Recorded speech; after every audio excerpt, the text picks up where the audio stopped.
The shepherd boy who refused to run from a giant.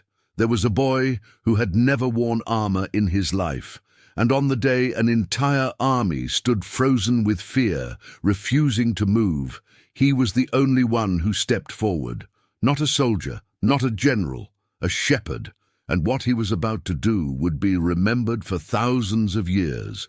To understand what happened on that battlefield, you have to understand the fear that came before it. For 40 days, two armies had faced each other across a valley in the land of Israel. On one side stood the army of the Philistines, seasoned warriors with bronze armor and iron spears, confident in their strength. On the other side stood the army of Israel, led by King Saul, a king who was once brave but had grown uncertain, watching his men lose their nerve a little more each day. And every morning the same thing happened. A giant of a man walked out from the Philistine ranks. His name was Goliath, and he stood over 9 feet tall. His armor alone weighed more than most men could lift. His spear had a tip of solid iron, and his voice, when he shouted across the valley, could be heard by every soldier in the Israelite camp. He wore a bronze helmet and a coat of scale armor that alone weighed as much as a grown man.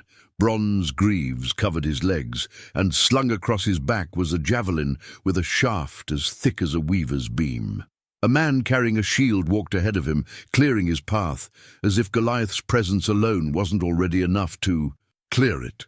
"Choose a man," he called out, morning after morning, standing between the two armies with his arms spread wide, as if daring the entire nation of Israel at once. "Let him come down to fight me. If he can kill me, we will be your servants. But if I win, you will be ours." No one moved. Not one soldier in the entire army of Israel stepped forward. 40 days of silence. 40 days of a nation's confidence slowly breaking apart, one morning at a time. Imagine what that does to an army.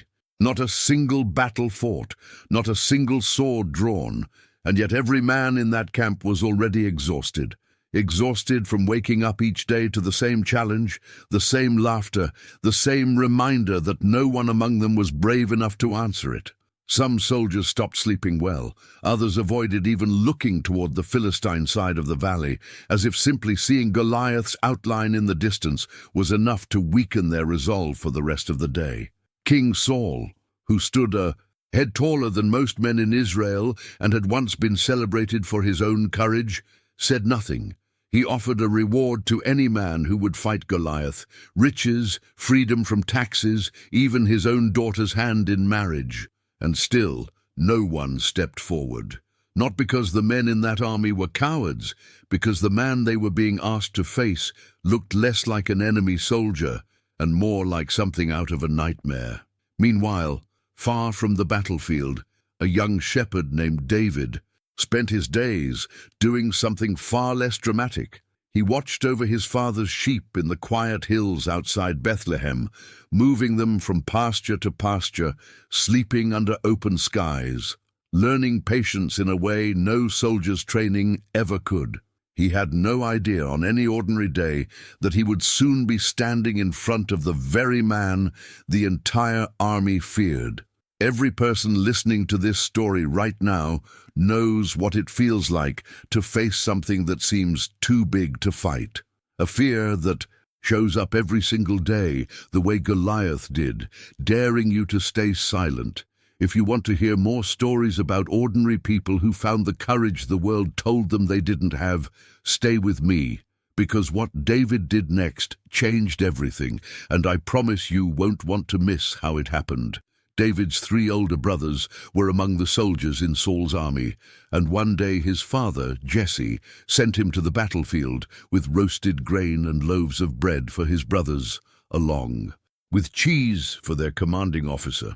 It was an ordinary errand, the kind a father sends a younger son on without a second thought. David left the sheep with another shepherd, took the provisions, and set out early. Arriving at the camp just as the army was forming its battle lines. Shields raised, spears set, shouting the same battle cry it had shouted for nearly 40 mornings before, a cry that had long since stopped meaning anything, because everyone already knew how the morning would end, and then he heard it. The same shout that had silenced the army for over a month. Goliath's voice rolling across the valley like thunder, daring anyone to come and fight him. David watched the soldiers around him, grown men, trained for war, turning pale and stepping back. He couldn't understand it. "Who is this man?"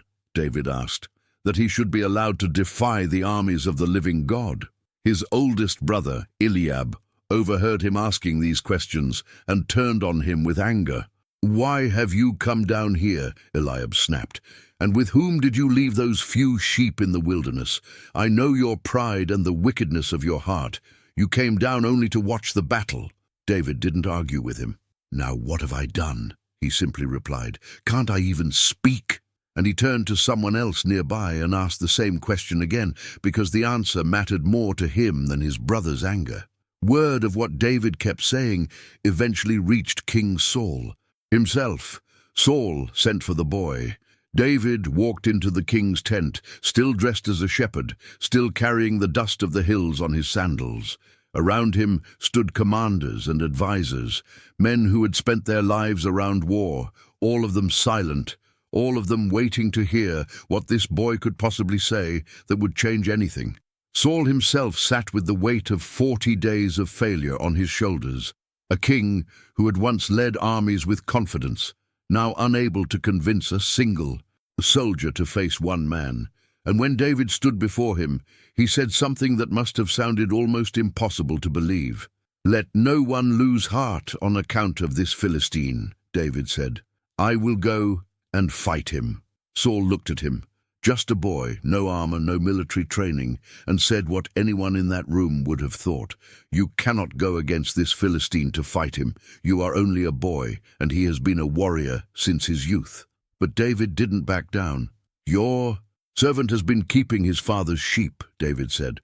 "When a lion or a bear came and carried off a sheep from the flock, I went after it, struck it, and rescued the sheep from its mouth. When it turned on me, I seized it by its hair, struck it, and killed it. Your servant has killed both the lion and the bear, and this uncircumcised Philistine will be like one of them, because he has defied the armies of the living God." No one in that room had heard him speak like that before, not with pride, but with a kind of calm certainty that comes from having already stood face to face with death and walked away from it. David wasn't guessing at his own courage. He had tested it, alone, in the hills, where no one was watching and no reward was waiting. The lion hadn't cared that he was young. The bear hadn't cared that he had no armor, and he had faced them both anyway, because the sheep in his care depended on him. "The Lord who rescued me from the paw of the lion and the paw of the bear," David continued, "will rescue me from the hand of this Philistine." Something in the way David spoke must have reached Saul, because the king finally agreed. He offered David his own armor, his own sword. David put it on, took a few steps, and immediately realized it was useless to him. It wasn't his, it wasn't how he fought. He took it off. Instead, David walked down to a stream that ran through the valley, and he knelt beside the water. He chose 5 smooth stones, turning each one over in his hand before dropping it into his shepherd's bag. 5 ordinary stones, the kind he had used 100 times before to protect his sheep from animals far larger than himself. He picked up his sling, the same one he had carried through countless quiet afternoons in the hills, and he walked toward the valley, toward the giant that had silenced an entire army for 40 days. The soldiers of Israel watched him pass, and no one stopped him. Perhaps by then, after so many mornings of silence, even the impossible seemed worth trying. Placed at the moment of highest suspense, before the confrontation, picture this for a second. A boy, no armor, no sword, walking alone toward a man who had never lost a fight in his life. Every soldier in that army was watching, certain they were about to witness something terrible. If a story like this, where the smallest, most unlikely person becomes the one who changes everything, is the kind of story you want more of, this is exactly why I'm here telling them. Stay with me, because what happens in the next few minutes is the reason people have been telling this story for 3,000 years. When Goliath saw David walking toward him, he looked past him at first, expecting a soldier in armor to appear behind him. When he realized this was it, a boy, with nothing but a stick and a shepherd's bag, coming to face him, he laughed, loud enough that both armies could hear it. "Am I a dog," Goliath shouted, "that you come at me with sticks?" He cursed David by his gods, his enormous frame moving forward, unhurried, certain of the outcome. "Come here," he called out, "and I'll give your flesh to the birds of the sky and the beasts of the field." David didn't flinch. "You come against me with sword and spear and javelin," he answered, "but I come against you in the name of the Lord Almighty, the God of the armies of Israel, whom you have defied. This day the Lord will deliver you into my hands." Goliath began moving toward him, confident, unbothered, expecting this to be over in seconds. His armor caught the sunlight with every step. His shield-bearer walked ahead of him, though it hardly seemed necessary against a boy with no weapon anyone could see. David didn't wait for him to close the distance. He ran, not away, but toward the battle line, toward the giant, closing the space between them faster than anyone expected. He reached into his bag, took out one stone, placed it in his sling, and swung it in a smooth, practiced motion, the same motion he had used 100 times to drive predators away from his flock. The stone left the sling and crossed the space between them in an instant. It struck Goliath in the forehead, sinking into the one place his armor didn't cover. For a moment nothing happened. The giant stood still, as if his body hadn't yet caught up with what had just occurred. Then his knees buckled and he fell, face down, onto the ground, in front of both armies. The battlefield went completely silent. David ran forward before anyone could react, took Goliath's own sword from its sheath, since he had no sword of his own, and used it to finish what the stone had started. And when the Philistine army saw their champion lying motionless on the ground, something broke in them too. The fear that had belonged to Israel for 40 days now spread through the Philistine ranks in an instant.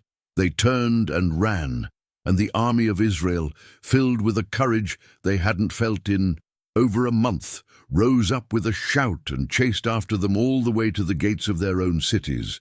A boy with a sling and 5 stones had done what an entire trained army for 40 days could not.